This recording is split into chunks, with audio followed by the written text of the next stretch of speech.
in blood, huh? Bitch, I got my own. What kind of crowd do they get? I mean, what kind of attraction do they get, Anthony? I mean, I'm the Joe.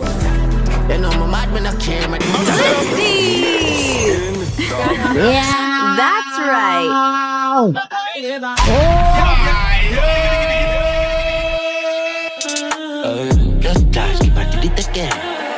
Welcome back, my blitzes. Welcome back to one and all new viewers and regular viewers all the same.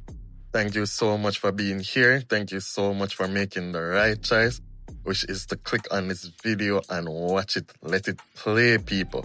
Watch until the end, because today we have a lot of interesting news. A lot has been happening in the Blitzverse, my people, and we're here to talk about it.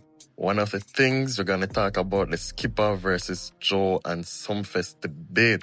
We're also going to talk about Pooh Shiesty's arrest, people, and many more. So just keep it locked, my people. So we see where Sumfest promoter Joe Bagdonovich sparks debate after remarks on Skippa. A public debate has erupted in Jamaica's dancehall scene following controversial comments made by Reggae Sumfest promoter Joseph Bagdonovich.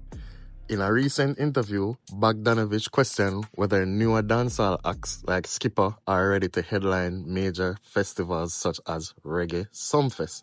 He argued that while young artists may be popular, they still need to earn their way up through consistency and professionalism. He further states that these young talents need to prove they can draw large audiences and sell tickets.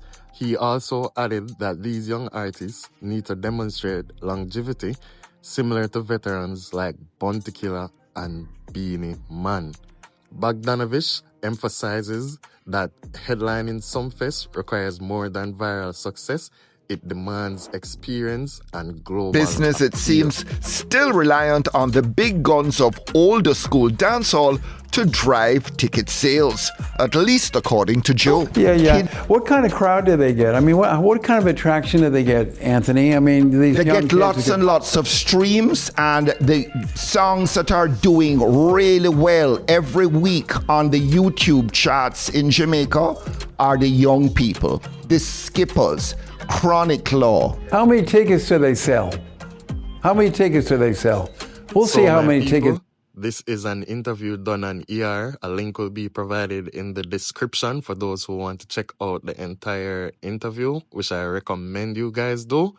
But before we get into the debate about whether what he's saying is right or wrong, we have to first put it into perspective.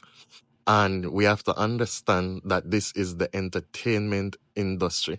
All of this is being done, of course, to create some talking points, some discussions, some debate, which will eventually create some buzz around the show. Now, whether that's a good strategy or not, Joe has been a very successful promoter for a number of years, and this is something he usually does to drive up interest and talking around his show. So don't lean in too much into what he's saying. Don't be surprised if you see Skippa on the next Sumfest. Believe me, people. So personally, I believe that he's making some very good points. However, the manner in which he's doing it is very hostile, and that may not be a very good thing. But trust me, drama and controversy sells in Jamaica, and it sells in the diaspora. What are they going to have to do differently to tempt you to bill like a Skipper headlining a Sumfest or a Chronic Law? They have to earn their way up, number one. What does earn your way up means? It means to behave properly, to think about others besides yourself, how to be there on time, how to make it easier for everybody that's working there on your behalf, young artist that knows everything, okay? We've been around here for a long time. The reason why a Bounty and a Beanie lasted for so long, they just made better records than anybody else. They related to the environment better than anybody else, and they're still good all over the world. Did you but me got the world in a take for turn. You know, my mad when I care, my dog force like a rabbit, not a man when I fear. My jack. On the joke. That is weird as hell, man. You can keep that, bro. You can keep the next Sumfest too. The next one. Respectfully. Yeah, so when bro, when I bring me down for the same thing, I want to praise the hell out of them for. When I do good, I find all sorts of ways to discredit it. Then when the veteran then do it, it'll behave like a Christmas. Bro, no artists never just bust and jump up on a big stage, bro. There are phases. We have to out there work till we get it. Not even Michael Jackson, you see me? Keep a show and do your thing, bro. You don't over here do a thing too far. You don't have to book with them, bro.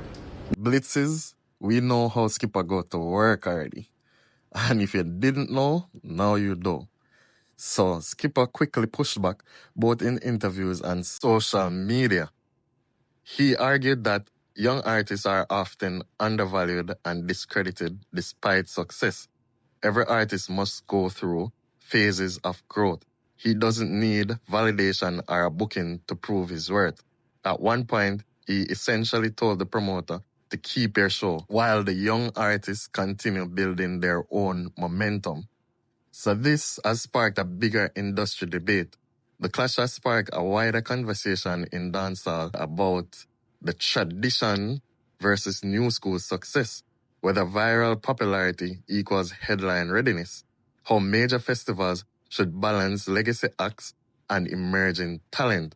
Some industry voices say Skippa's streaming success and buzz make him an asset, while others argue that Sumfest's legacy demands established headliners. My blitzes, so my opinion on all of this is that both Skippa and Joe are correct and have every right to say what they said.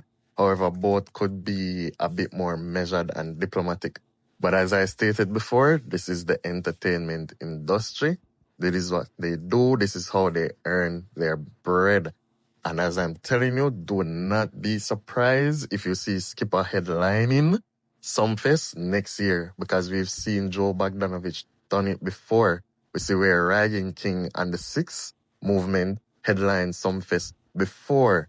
So Joe has no issues putting on young talent to headline his festival. I think he's just doing this to get the conversation going and to get the show being talked about. Bitch, I got my own, I don't need security. People, a lot of times we tend to use slavery and racism as our biggest impediment in life. But history is showing and revealing to us that sometimes we are our own worst enemy. Rapper Pooh Shiesty has been arrested and charged in a serious federal case involving alleged robbery and kidnapping, according to the U.S. Department of Justice. Authorities say the Memphis rapper, whose real name is Lontrell Williams Jr., was among 8 people arrested in connection with a January 10, 2026 incident at a recording studio in Dallas, Texas. Prosecutors allege that what was supposed to be a business meeting about a recording contract turned into a planned armed takeover. Victims were reportedly lured into the studio under professional pretenses. Once inside, suspects allegedly brandished firearms, including an AK-style weapon. One victim was forced at gunpoint to sign contract documents. Others were robbed of cash and jewelry and luxury watches. This is Shiesty summer, yeah. Book you for your lumber, yeah. Drink till I'm drunk, smoke till I'm high. One of the victims has been identified as Gucci Man, founder of 1017 Records, the label Pooh Shiesty is signed to. Investigators believe the incident may have been linked to a dispute over Shiesty's recording contract. Pooh Shiesty and the other defendants are facing multiple federal charges, including kidnapping, robbery, conspiracy to commit kidnapping. If convicted, some of the charges could carry life sentences. At the time of the alleged crime, Pooh Shiesty had recently been released from prison late 2025 and was reportedly on home confinement for a prior firearms conviction. Pooh Shiesty remains in federal custody following his arrest in Dallas. A judge has already found probable cause to move the case forward, meaning it is heading deeper into the federal court process. People, Lil Durk is in prison. Pooh Shiesty has just been released from prison, and now he's going back to prison. And King Von is dead. Cannot make these things up. Like, my people, we need to get it together, and we need to figure out this thing fast. With all of that bad news, let's try and have a few laughs. All my life, been grinding all my life. Sacrifice, hustle, pay the price. Want a slice? Gotta roll the dice, that's why. All my life, I've been grinding all my life. Now torn to the great opposition in this biz, and look I'm gonna keep on getting rich. I have the great Dr. Dre. He's a real doctor. He's a really good doctor. I have some good doctors. I never met a doctor that made beats. Never made it before. I don't know if he went to medical school, but I'm going to tell you right now, this guy has the best music. I love NWA. Bro, I'm not doing this. No. Negroes with attitudes. We're not doing this. He's a Negro with a great attitude. I love this guy. He's one of my favorite black producers. You're so great. You're so amazing. I swear to God, all your music. The G thing is my favorite. You got to do a T thing, a Trump thing. You know? I did not approve this message. I love this guy, Dr. Dre.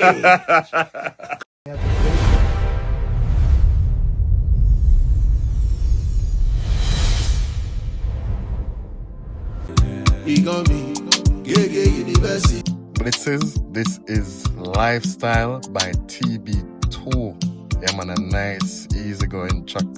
Typical Afrobeats. This one is trending, people. She did double dating. A baby girl, it does a double dating. It's only fair, Blitzes, seeing that we were on the topic of Sumfest and young acts headlining the show. It's only fair that we go back to this moment in time. This was an absolutely amazing performance by Rygin King and boy Jano, Rygin, Jano. Yo, the youth here have so much potential, people. The youth here have so much potential. It's just sad to see where he's at in his career and in his life and all the things that has been happening to him. I mean, the decisions are decisions and they choose their own path, but yeah. This thing, more sing some Funo a cappella. Hey, this is something where me have to do, me swear to God. In favor of the fans, them yo, me love no bad. Me read comments, but can't reply to all. So sorry if I get that scene, and me missing a call. Me been too focused on the chopper record. That time I go fast, and days I get shot. And girl, it a got to put up on my schedule. Yo, lock off my phone. Hey, man, I wanna pray like I'm a pavy top. Me just left school and in a different class. This was such a commanding performance for such a young artist at the time. Yep, yeah, my people. And with this, we're gonna leave you with some more of the performance to close out the show. But I just have to thank everybody that stayed until the end. I really love you guys' support. You guys keep me growing and keep me motivated. Thanks for the likes, thanks for the shares, thanks for the subscriptions, my people. We are going up and we are doing it together. Please feel free to leave a comment. Yeah, feel free to leave a comment. Yeah, man. So, thank you all. Big up on yourself. Yeah, you hear me? I see the change and I never. I'm used to that.